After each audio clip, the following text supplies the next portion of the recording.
While everyone was obsessing over Caitlyn Jenner, Cecil the Lion, and Donald Trump, the United States was accelerating its plan to provoke a colour revolution in Russia that could lead to a toppling of Putin's government and a complete reordering of the international power structure.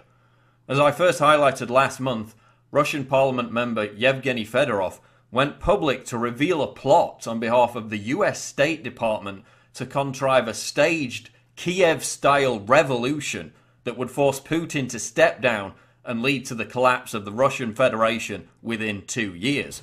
Они ведут переговорный процесс с российскими элитами о выдаче Путина. Так же, как они вели такой же переговорный процесс по Януковичу. Fedorov asserts that Russian oligarchs have been paid off to facilitate this coup, which will involve hundreds of thousands of people flooding the streets of Moscow to start a violent rebellion against Putin after a further collapse in the Russian economy causes food prices to soar. После августа, я думаю, что через зиму, через падение жизненного уровня, им удастся к весне вытащить на улицы несколько сотен тысяч человек, как в Армении. И просто потому, что с помощью правительства они резко обрушат жизненный уровень людей, особенно после зимы. Чтобы устроить бунт, ну, нужно там 1100-200 просто голодных людей, как в Армении, из которых там 90% может быть и в темную использовано, но при этом они организованы. То есть им как бы не говорят, что они на американцев, им просто говорят, вот вы голодные, выходите. Fedorov's revelations were confirmed by the fact that Moscow is now banning organizations from Russia that were involved in the Ukrainian coup d'etat, including the National Endowment for Democracy and Freedom House. As F. William Engdahl notes, the NED, along with Freedom House, has been at the center of all US State Department-financed color revolutions in the world since 2000, when it was used to topple Milosevic in Serbia. This action was taken after Putin signed into law a measure which effectively criminalizes the activity of non-governmental organizations that threaten to undermine Russia's constitutional stability. China also recently passed a new law which restricts the activities of foreign NGOs. The two superpowers are finally waking up to the fact that regime change plots in the modern age are achieved not via bombs and tanks, but via mass subversion. Expect to see an intensification of the propaganda campaign against Russia over the next few months, starting with the blame game being laid at Moscow's door for the downing of flight MH17. Some will be skeptical as to how a president with an approval rating in the high 80s could possibly be overthrown. But the very fact that NATO and the White House are even considering this illustrates their staggering disconnect with reality, which, blinded by neo-colonial imperatives, threatens to place the world in the most dangerous jeopardy since the height of the Cold War.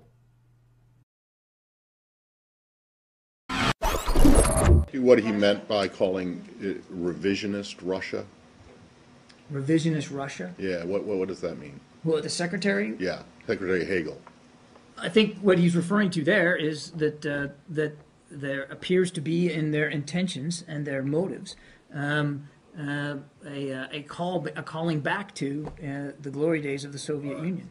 He also used that phrase, that its army, meaning Russia's army, on NATO's doorstep. Why is that?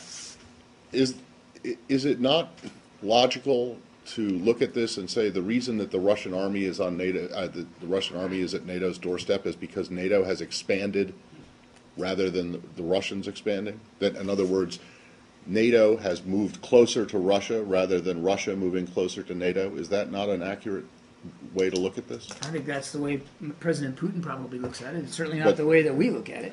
You don't think that NATO has expanded eastward toward Russia? NATO has expanded, okay. and the expansion has been a good thing for... So the reason that the Russian army is at NATO's doorstep is not the fault of the Russian army, It's not the Russian army that's done it. It's NATO has moved closer to moved I'm pretty east. sure it wasn't NATO who was ordering, upwards of 15 battalion tactical groups to within 10 kilometers of the border with Ukraine. And I'm pretty sure it wasn't NATO who put little green men inside Ukraine to destabilize eastern I'm states. pretty sure that Ukraine is not a member of NATO. So unless that's changed, It's not Okay. changed. But I'm So, pretty sure the movement by Russia is Russia's decision. if NATO has moved east, the reason that the Russian army is closer or on NATO's doorstep is because NATO moved, not NATO because is not an anti-Russia alliance. NATO is a security alliance. unfortunately, for 50 years it was an anti-Soviet alliance.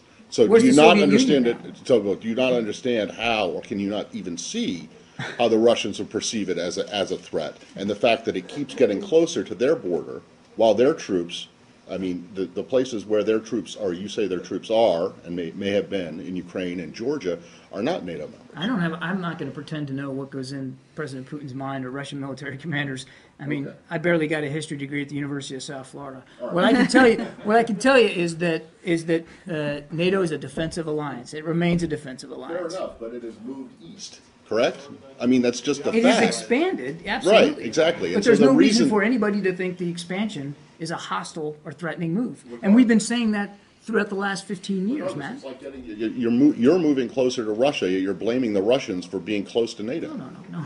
That's exactly what Hegel We're said. blaming the Russians for violating the territorial integrity of Ukraine and destabilizing the Okay, security which is situation not a inside NATO Europe. member. Which is not a NATO member. I see to you Other on that countries point. feel threatened that are NATO members.